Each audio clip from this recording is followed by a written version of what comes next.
The views and opinions expressed in these historical letters that may contain vernacular used in the World War II era, the post-war era, and the Cold War era do not reflect the views and opinions of any of the individuals involved with this project, including, but not limited to, the podcast's creators. Morning, Jamie. Good morning, Allison. How are you doing this morning? Well, I got my coffee. So do I. I'm okay. Definitely need some coffee this morning. But we have such an exciting episode today for our audience. We do. We ended the last episode. I mean, that was a more difficult episode to end, was the conclusion of World War II. We looked at some things, but in this episode, this is actually the season finale of season 1 of the Love Sweetie podcast, episode 43. It's just, I can't believe we're already here. I know. I can't believe it either. This is very exciting. It's very exciting. It's bittersweet. Mm-hmm. Yeah, we've come, and it's also it's a milestone that you and I've reached, that we had talked about reaching, and so we're here. Yeah, I'm happy. But we are here, and it's just, oh my gosh, there's so much going on. We've concluded one big part of the story of season 1. So the season 1 has really obviously been the story of Sweetie and her life during World War II. I mean, we started when she was in college at 18, like just thinking all the way back to that first episode when she's at Parsons College for that semester.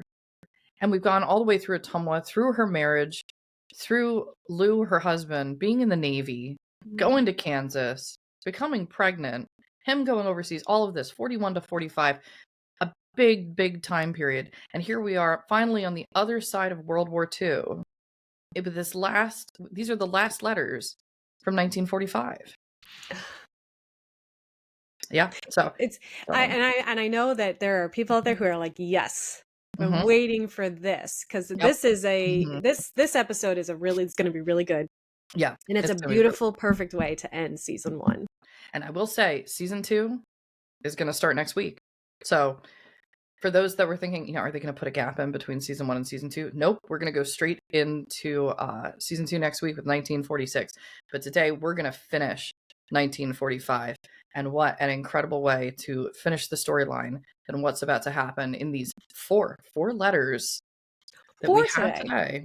Yes. Yep. Before we get into those letters, just as usual, we really appreciate our audience. If you're watching, if you're listening in on YouTube, if you could please like, share, and subscribe, we really appreciate that. If you're listening on our audio channels, we're picking up even more listeners on our audio channels.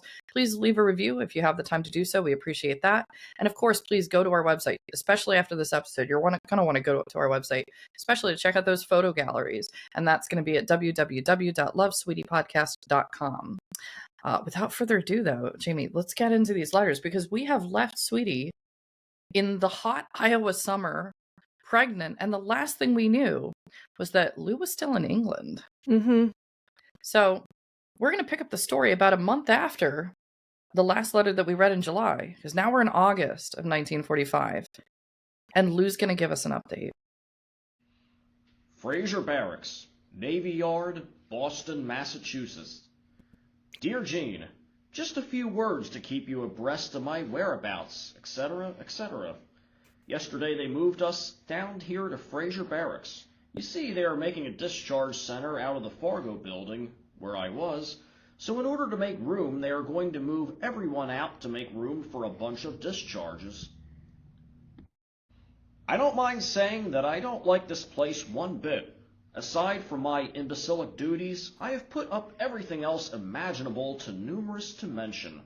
However, I have high hopes of leaving here soon. For what I don't know, but I think I have a good chance of being stationed in Iowa someplace. At any rate, I haven't given up all hopes. I just came from the show on the base here. James Cagney in Blood on the Sand, a story of the pre-war Japs. It was really good and exposed the truth of how they worked and planned the war. See it if you get the chance. I called Sweetie last night. Maybe you've seen her this past weekend and she told you about my being moved. She sounded good to me. I only hope she's as well as she sounded. The ink ran out, please excuse pencil. Well, Jean, that's all for now. Drop me a line or two if you get the time. I'll be glad to hear from you and give you a prompt reply. Lots of love, Daddy Graham. Daddy Graham. Because he's going to be a daddy. Just to be clear to our audience, she has not given birth to a child yet. So at this time... okay, yes. Clarify that. So she has not given birth yet. Yeah, I want to clarify that. He's in Boston. Yes, and Liz, he's not overseas, but if you're in Boston and she's in Iowa, then he might as well be still. It's pretty far. I think for her, yeah. Yeah.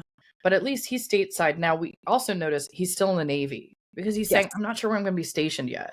Hopefully in Iowa, which leads to a whole question that in the post-war period, what are you going to do with Ottumwa in these places that were all built up due to the war for the Navy in Iowa? We've been saying this pretty much the whole time. And Ottumwa, NAS Ottumwa, is still going to be operating. If you go back to our bonus episode with Stephen Black going over the history of the base, it's still operating into 46. So that is a very real possibility. But is that going to happen? It's not clear from this. He just sounds kind of bored. He doesn't really want to be in Boston. No, and he's not happy that they moved him around. Look, he's from Philly, okay? So it's like Eagles Patriots. We don't have time for this. So he would like to get out of Boston as soon as he can. And but so it's nice because it's so crazy. Let's just talk about how Mr. Lew Graham, he went over to serve in the war and was there for like a week before it ended. That's right. Like, talk about luck. So he was in the Navy for how many years? Didn't really even see anything. Like, it just went over there and did some supercharger work for a little bit. And now he's back in Boston, back in stateside. Oh my goodness. I mean, it seems almost like a blessing because that was not the path that a lot of other people's lives took. Him being a machinist mate, he's fixing planes all the time. There's certainly tons of planes and engines to work on post-war, as they go through all the materials and things like that. But yeah, I mean, as far as combat, as far as Sweetie having to worry about him having to go into combat, she certainly had to worry about this for her two brothers, for Bob and for Frank, because they were very much over the fronts. They were in different areas. We know that Bob was in the European theater. He left a letter behind from when he was flying over North Africa. We know that Frank has been in the Pacific theater. Lew has been in what's been called the American campaign. He has been domestic and being in that support role. And he finally gets to England. And as he said, it was 2 weeks before VE Day. So he showed up and then they were about to party. Yeah. So it's not, but it is nice now. He's closer to her. It was so funny that he said about the pen ran out. Excuse the pencil. But we know he's closer to her. So that's good. Yeah. That's good. Okay, so our second letter, though, we do get to hear from Sweetie today and, and kind of see where she's at. That's right. And by the way, this is the only time we're going to hear from Sweetie today because Sweetie's pretty much had it at this point. She is really far into her pregnancy at this point. And that's the reason. How do we have 4 letters today? Well, Lew's home, so he's going to step in. So we are going to hear from Lew again for the end of this episode. But this is the one big letter we do get from Sweetie as we head into the fall of 1945. And we're going to kick off September here. Lacona, Iowa, September 8th, 1945. Dear Jean, so, your hours are changed again. If you go to work at 9:30, what time do you get off in the afternoon? How do you like it? Do you want to stay on working days? Or are you going to try to get in at veterans? Daddy is anxious to know your decision and any outcome of any interview you may have. Mom said you'd left the list, but so help me, I couldn't find it. I looked everywhere. Mom found it this afternoon as she cleaned off the divan. Well, what do you know? I'll send a copy along since there were other things on the list for my information. You did not mention the transfer patterns at all. Have you looked and been unsuccessful? Or did you forget it? We really need them to finish the dress, as you know, and I'm anxious to get them, and a good many other things taken care of before the day arrives. I think that will be M.A.'s dress-up dress. I'm anxious that it turns out nice, and I think the larger transfer patterns would do lots for it. I guess since your working days, you haven't had much time to look. Funny, that hadn't occurred to me before. The sewing left me pretty much on a low plane after I'd relaxed a little. The day after you left, I did nothing, and I'm just now talking myself into enough ambition to live from day to day. We canned 20 quarts of tomato juice from the tomatoes the folks brought home when they were in Des Moines on Thursday. That was Friday we canned. Today we did a huge washing that has been accumulating for some time.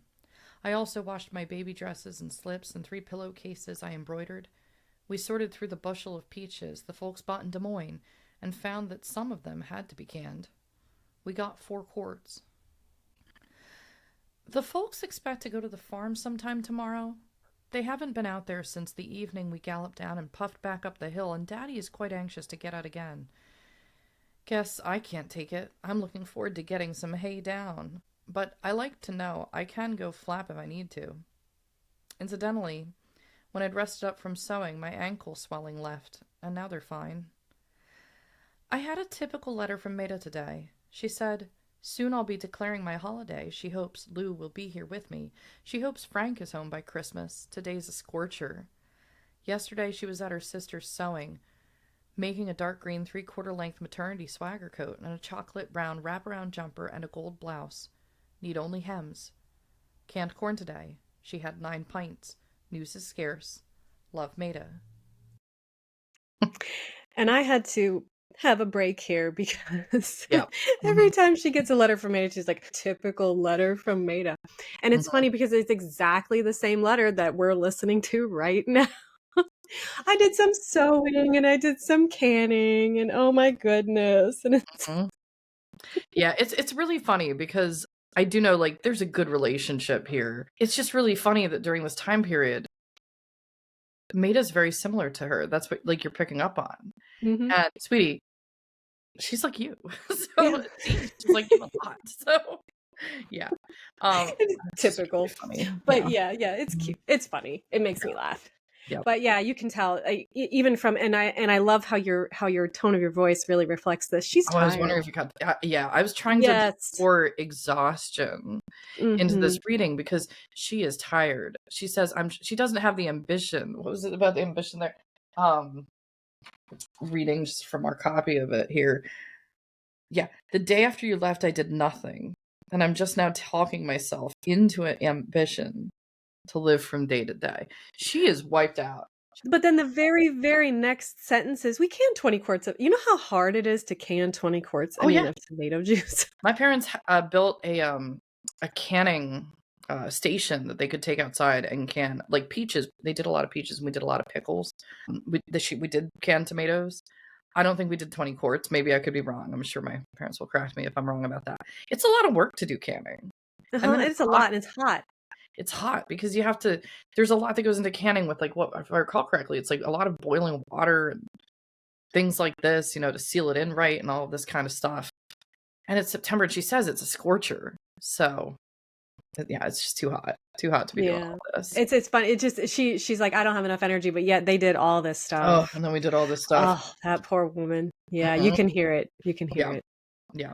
Now we know Laura's doing a lot of that. Chester, I hope he's helping more at this point, but I don't have much faith that he is. cough, puttering cough. Like, he's probably Not while I'm drinking coffee, Allison. So, yeah. There was also a nice letter from Lew that was more a morale builder than a gab session. He hasn't been assigned to definite duty, and so has quite a bit of free time which he spends at Atlantic City, swimming in the ocean and soaking up sun, salt air, and hot dogs. It's about 12 miles from his base. He has a new address, which I shall list here in case you'd like to have it, for a squeezed-in letter to him. Lewis S. Graham, Aviation Machinist Mate, 3rd Class, Barracks Number 4, CFAD NAS, Atlantic City, New Jersey. I guess that about brings us up to date temporarily, at least. Mom has a date with a Sheraton dentist Monday a.m. We will be looking forward to your visit a week from today, and any letter or word we might receive between now and then. Love, Sweetie. Okay. Oh, it's so nice that she's in Iowa where her sister can, hop on the train and just come down and see her for a weekend. Yeah. And then she reveals this piece that he's at Atlantic City now. So he's close to Philly. He's left Boston at this point. It's not long after. Oh, I didn't even pick up on that. That wasn't very long. Yeah, his last letter was August 25th. He said he hated being around here. And just like anybody that's truly from Philly, it's like, get out of here and get down to Philly. And what do? You go to Atlantic City. So it's, it's like almost Labor Day weekend. And he's at the beach. He's like, he's going to have some hot dogs over at the beach. Enjoy the ocean while you still get to see it, Mr. Sailor Man. So there you go. That's the actual ocean over there. Maybe the shore patrol will pick them up. There is honestly a little bit of tension in her letter when she's like, he's just hanging out at the beach, and I'm here pregnant, making tomato juice and dresses with my mom. That's great. Yeah. What you doing over there? So, but with Lew's letters, he obviously misses her. Yes, he does. Like, you can see it, and she's like, she probably sees like he's all partying and swimming and eating hot dogs, and it's like, no, I think he really would much prefer to be with his wife. He would, and he leaves behind enough documentation to prove it, which is absolutely wonderful. Because while she's saying, "I don't have the ambition anymore right now," and she's super pregnant at this point. That's where we have to leave Sweetie's letters in 45. This is the last letter that she does that we have from 1945 from Sweetie.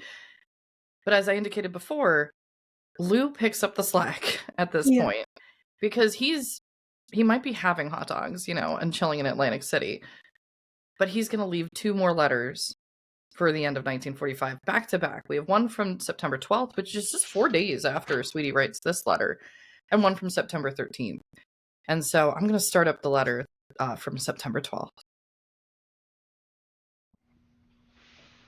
My dear Jean, there were 2 letters from you yesterday. They were addressed to Fraser Barracks in Boston, and those were 2 again today, including the envelope with the cards enclosed. So help me, Jean, I don't know what Sweetie would do without you. You have been good to her and me, and thoughtful. There hasn't been a thing you've forgotten. And you went and told Mama and daily gifts were my idea. Now you know darn good, and well, I wouldn't have been as thoughtful as I said before. I don't know what Sweetie would have done without you. I couldn't begin to even try to thank you, but I do want you to know how much I appreciate what you've already done. I'm ashamed for not having written to you more than I have, 1 letter, but I'll try to do better in the future. But again, let me say, Jean, in all sincerity, you are one of the finest persons I have ever known, and by far my favorite-in-law. Thanks again. Like, like, to open a letter and to see that, that's just so heartwarming.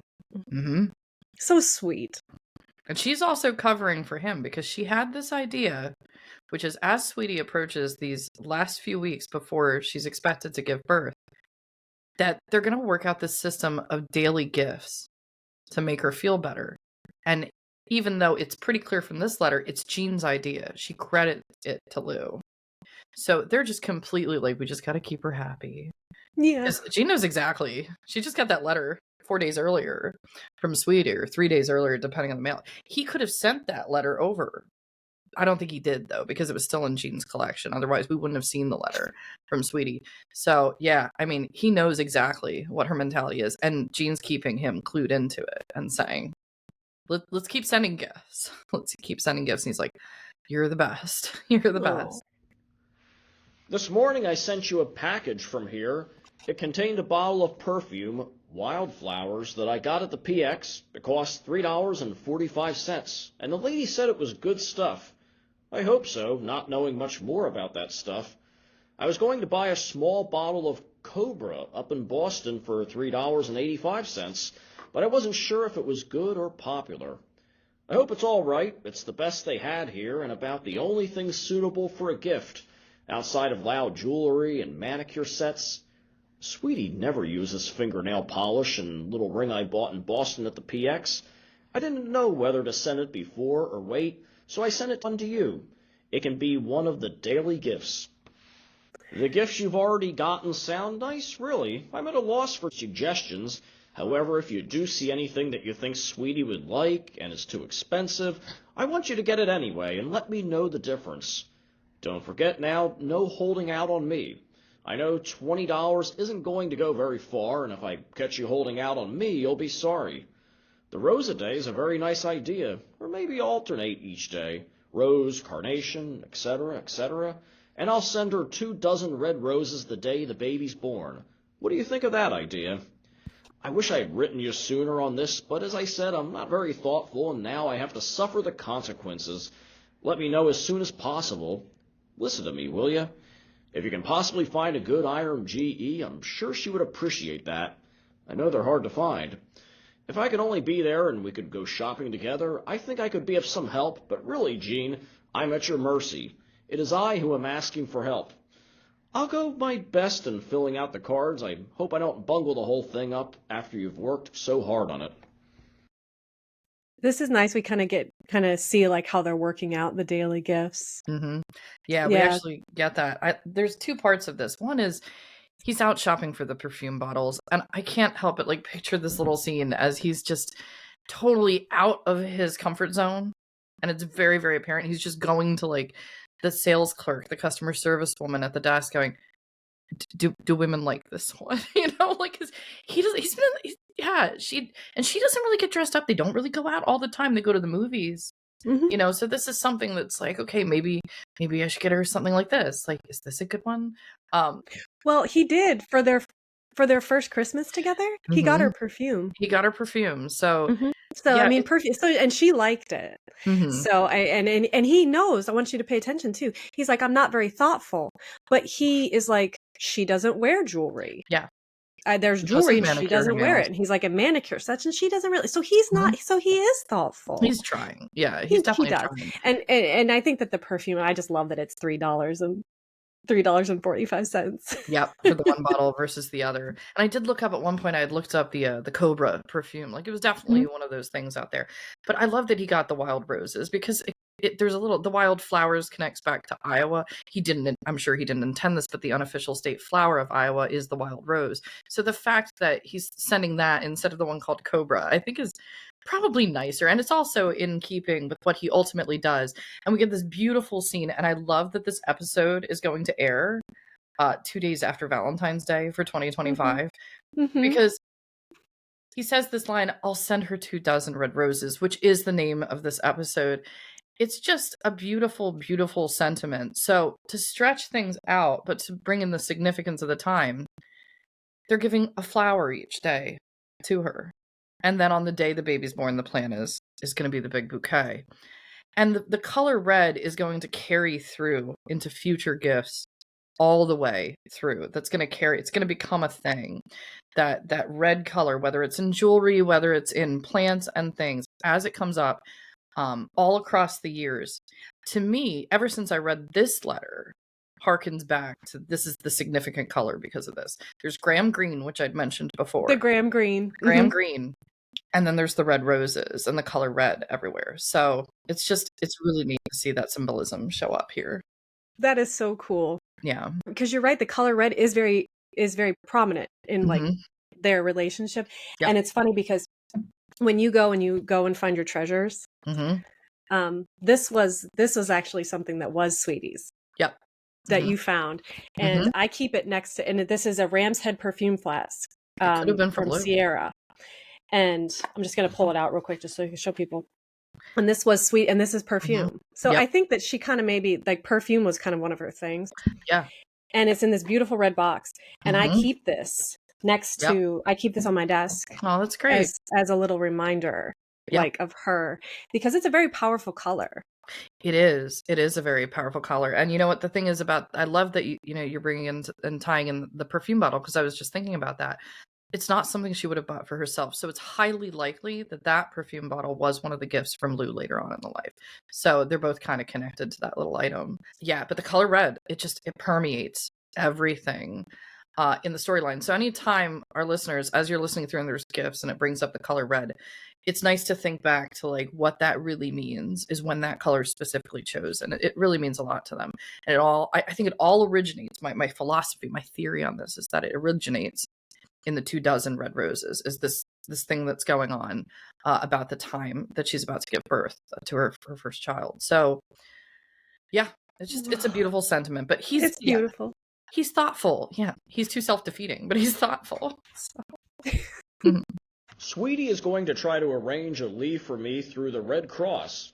I hope she is successful, then maybe I'll be there in time to help out with the gifts. I guess Sweetie has told you of my activities here. I'm going to school to learn something about fighters F6, F5, F4, U6, which they have here. After I go through the school, about 12 days, I'll go to work on them and earn an honest living for a change. I've done a bit of work since the 18th of July. So they finally got you on the day shift. I know how you must hate that. Do you think you'll be able to get night work at the Veterans Hospital? I hope so, for you don't seem happy working days. I don't blame you either. I think I would rather work nights myself. We already have a scrapbook, album if that's what you mean, but if you have something else in mind, yes, get it, and I want you to get the best ruby earrings you can find. I'll pay the difference. Sweetie never wore them before, but I want her to have a good set, and later on I'll get a lovely heir to match. Well, Jean, I know I haven't been much help, just beating around the proverbial bush, but I hope I have been some help. The next time I'll be sure to prepare in advance. I hope you can read my chicken scratch things and misspellings, one reason why I don't write much. Thanks again, Jean, and someday I'm going to make it up to you. Love, Lew. Cards under separate cover. I'd forgotten that he mentions it's the ruby earrings. So there it is again. There's the color again. Wow. Color again. That's cool. Mhm. I feel sometimes like it's really nice when we sit down with these letters together because, I mean, you've gone over them, how many times? A lot of times, yeah. A lot of times. And then I'll go over them once or twice, and I try not to, like, go too far ahead. Yeah. But it's so lovely to sit here together and to, like, find those little treasures of knowledge. And those little, like, the ruby earrings. Just, we were talking about that red color. Yeah. That's neat. Oh, yeah. I love him so much. And I love Andrew. Let's just go ahead and give another shout out to Andrew for doing Lew's voice. Great job, Andrew. Thank you. Yeah, his narrations are fantastic. And then we do have one last piece here from Lew. So he writes a day later. And it's wonderful because he was like, I've been working. We know he's in Atlantic City. He's around that vicinity, but he is working. He's been taking flight training to do more with the engines. So that is the one thing that is going to help in Iowa, regardless of what's going on at the naval station. And my joking aside about there not being an ocean there, there's a lot of planes, obviously, in the Midwest, and he is very skilled with this. So he's hoping he can find an honest living. And this is kind of leading into some of the subject matter we're going to be getting into as we head into season 2, which is, I guess it's a good time to mention it now. As we get into the post-war era, we have a lot of men coming home, and the women have been working, right? We have this idea of Rosie the Riveter. The women have very much become the workforce. Now, as they go, some stay in the workforce, some stay, go into the homes, they're raising children, the men are coming back. It's going to be hard to find a job because there's a lot of supply of people looking for jobs, right? From everybody coming back from the fronts. And that's going to lead to a lot of consideration in what's going on as we head into 1946. But we're getting a hint of that. He's saying, I want to find a good, honest job. But we'll leave that in season 2, how that's going to play out. So that being said, let's head into the final letter that we have for today's episode, which is from September 13th. Dear Jean, enclosed find the cards filled out to the best of my ability.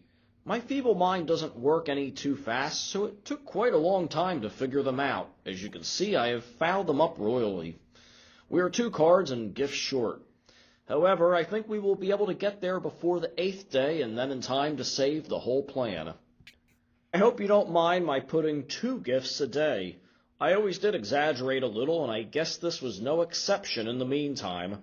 I'll try to find 2 gifts for each Sweetie and the baby for the 9th and 10th day. I hope you can figure them out. I've not sealed them to make it easier for you. If you want to talk to me about anything, call me collect at Sharon Hill 1206, Collingdale, PA, on Sunday, September 16, and reverse the charges. Thanks again, Jean, for everything. Love, Luke McGluke. I guess I did wrong in writing on the outside of the envelope, but it seemed like a good idea at the time. I hope you didn't have other plans. If you did, you can get some new envelopes and change the cards around. I never thought that the cards should be inside the box. Maybe you'll better get new envelopes and change them. Well, what I like about, like, poor Lew, like, and especially earlier when you were giving that exhausted tone to Sweetie's letter, when you were narrating Sweetie's letter, and you can really feel it coming when we've read so many of these. Yeah. I can really kind of like get their personalities out of these. And you can see he's very frustrated with himself. And it's so sad because he doesn't have any reason to be. No, he doesn't. But you can see that he's frustrated. He's like, I'm going to foul this up. And it's almost like a self-fulfilling prophecy. Then he's like, well, there, I fouled it up. But but also it's a genuine, and he wants to be the best, and he wants to give her something that he knows that she loves. He does. And so, coming from that place, obviously it's never going to be wrong. No, it's never going to be wrong. A couple details that we get out of this letter, even though it's very short, we get to glean a couple things away from it. He mentions a date here. He says, if you want to talk to me about anything, call me collect at Sharon Hill, Collingdale, Pennsylvania on Sunday, September 16th. So from this, we know he's in Collingdale. Now that's where his parents live. So he's at home. He's now completely in Collingdale. And he says September 16th. So up to this point in time, we know he's still on the East Coast.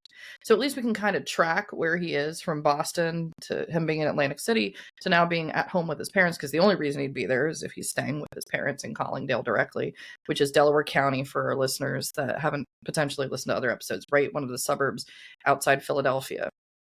But he's trying to get there. He's trying to get there before she was birthed, and she hasn't yet at this point. Which leads to the ultimate question. When the letters run out, which we've now run out of letters from 1945, what happens? And thankfully, obviously we can say the story of what's going to happen here, because when we start season 2 next week, it starts with 1946. So we are going to take the time at the end of this episode to fill in the gaps about what does happen with Sweetie in the rest of 1945 in the storyline. So we do believe that Lew did get to Iowa just in time. We know by October he's there. That is given, 100% certain of that.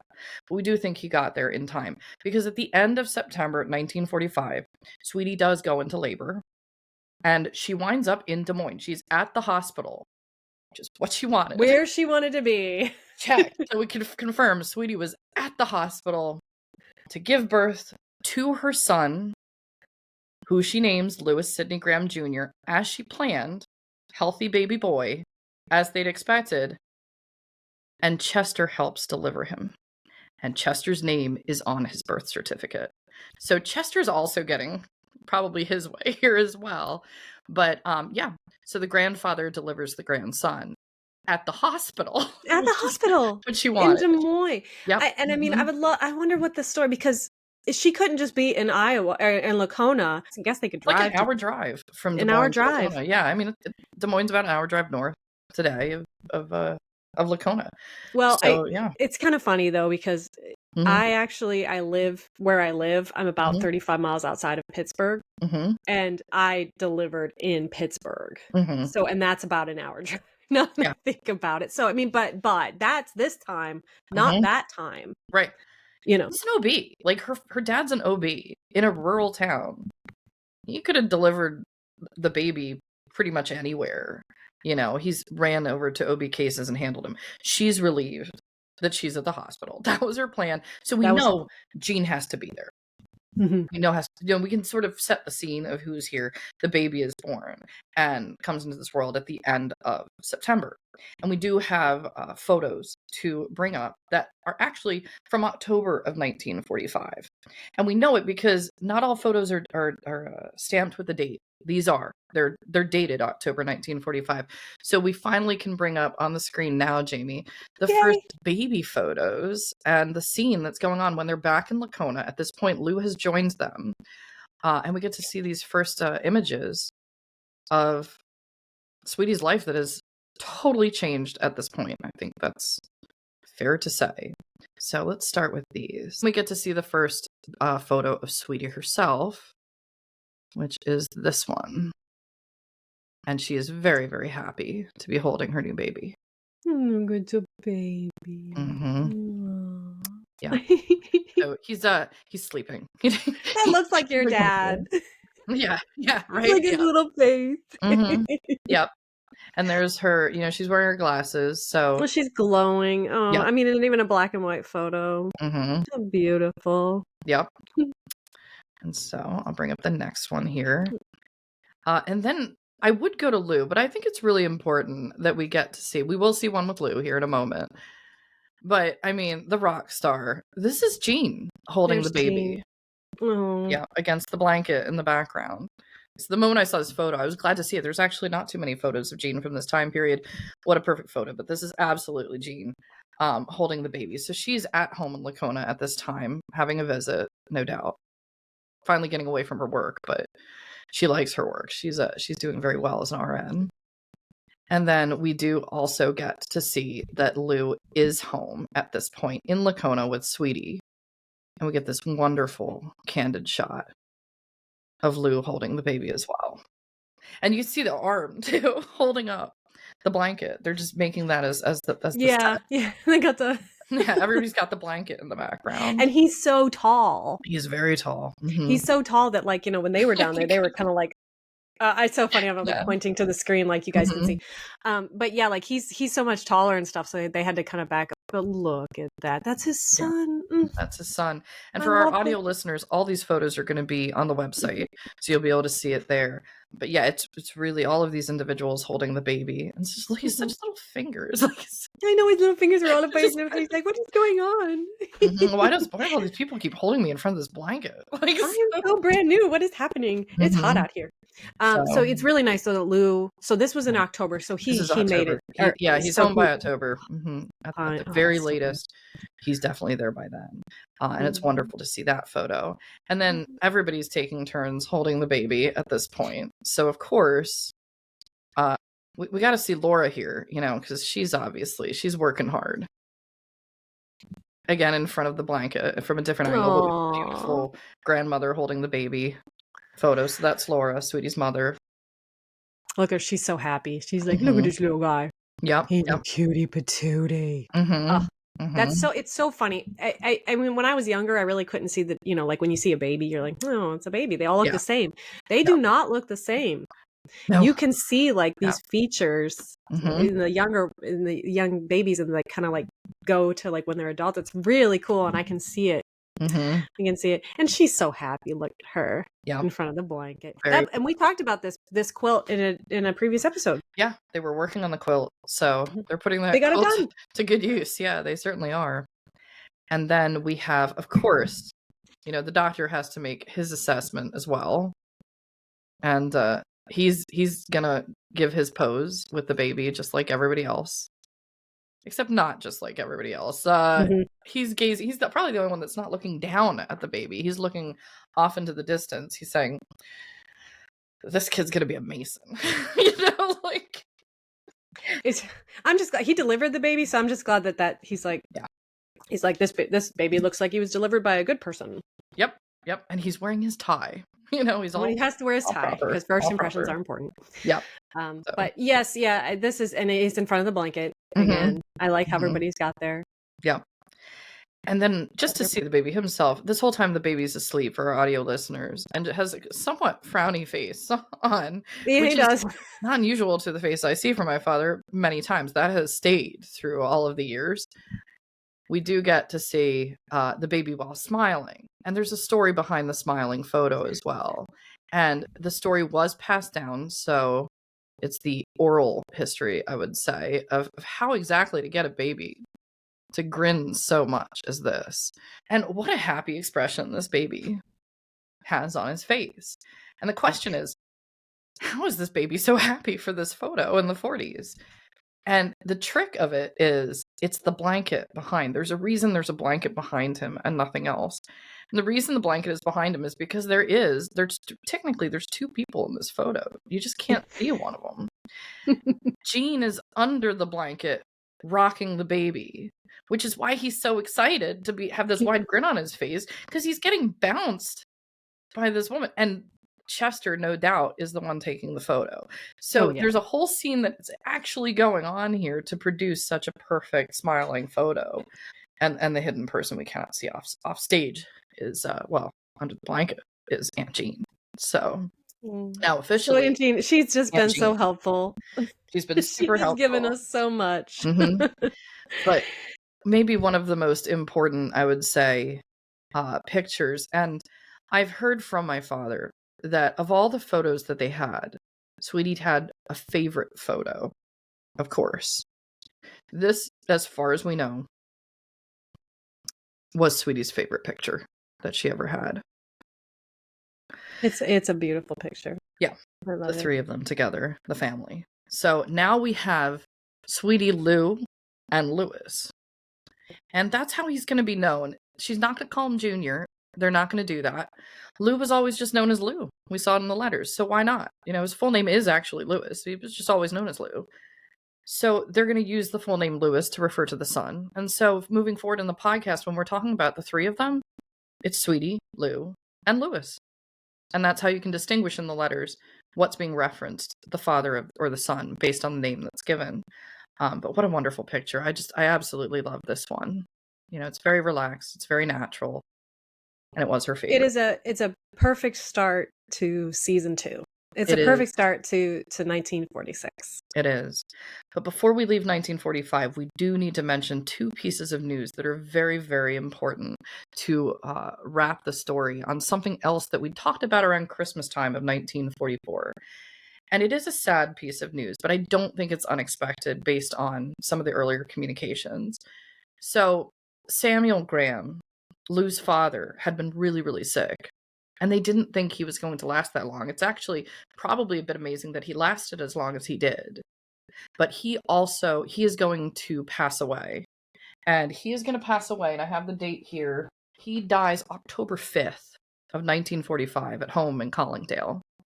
So Lew did get to see his father, you know, in September, which is nice, right before he heads out to Lacona. He gets to see him right before he passes away because we know he's there and it's September. Mm-hmm. And the expectation is that with the announcements and everything else, is that Samuel Graham gets the news that his grandson is born right before he dies, which is notable because we have to remember for Samuel and Sydney had 4 children. They had Elizabeth, the elder sister. Well, Joe's the oldest, so there was Joseph Graham. So there's Joe Graham, and then there was Elizabeth, or her nickname Dit, as Lew would come to call her. And then there was Sammy, who was the son that had passed away when he was 19 back in 1935, Sammy Jr. And then there was Lew himself. At this point in the story, Elizabeth doesn't have any children. She's not married yet. Joseph didn't have any kids. Sammy Jr. is gone. This is the first grandkid. So Samuel lives just long enough to know that there's the future generation coming in. And that he's Junior. He's named after his son. Yeah. Mm-hmm. So it's nice to know he was able to last that long, to know that his family line would continue and it would keep going. And then he passes away on the 10th. Then we get another piece of news that comes in, much happier news, but I did want to at least, you know, give that acknowledgement that, you know, yes, Samuel Graham is now gone in the storyline. So we will not hear from him in 1946. At the end of 1945, we do get the other piece of news that was hinted at in other letters, which is Maida was pregnant at this time. And Frank and Maida have not had any children yet at this point in the story. But they do now. So we get to welcome in another family member here. So on November 30th, November 30th, so right in time for Thanksgiving, Susan Demery is born. And that also might be why she didn't hear too much from Frank during the summer, because he might have been a bit more focused on his own side of the family and his wife being pregnant while he was serving in the Pacific. And we come out of World War II with all 3 family members, Lew, Bob, and Frank, having survived the war. And that's also huge. That is huge. As we go into 46. So what a big moment to end season 1 on is the conclusion of 1945 and what happens here. I mean, the conclusion of 1945, you know, with the death of the senior, of Samuel, and then the welcoming of 2 new lives into the family, right, and the end of the war. Yeah, I mean, we also have to like this is a huge year. This was, I mean, it was just there was so much that happened. Yeah, And here's the thing, though. Like, we should know going into season 2 next week, the 1946. Well, I mean, World War II is over. This is super exciting. I mean, things should just go back to normal and be super simple because that's how life goes. The war had to be the hardest part of someone's life, right? I mean, look at all that tension and anxiety. You think people are going overseas, they could be killed, they're in the service, then people are pregnant and people are traveling, and there's all these things going on. So now that's all done. So everything should be perfectly fine and nothing at all should go wrong whatsoever. See you next week.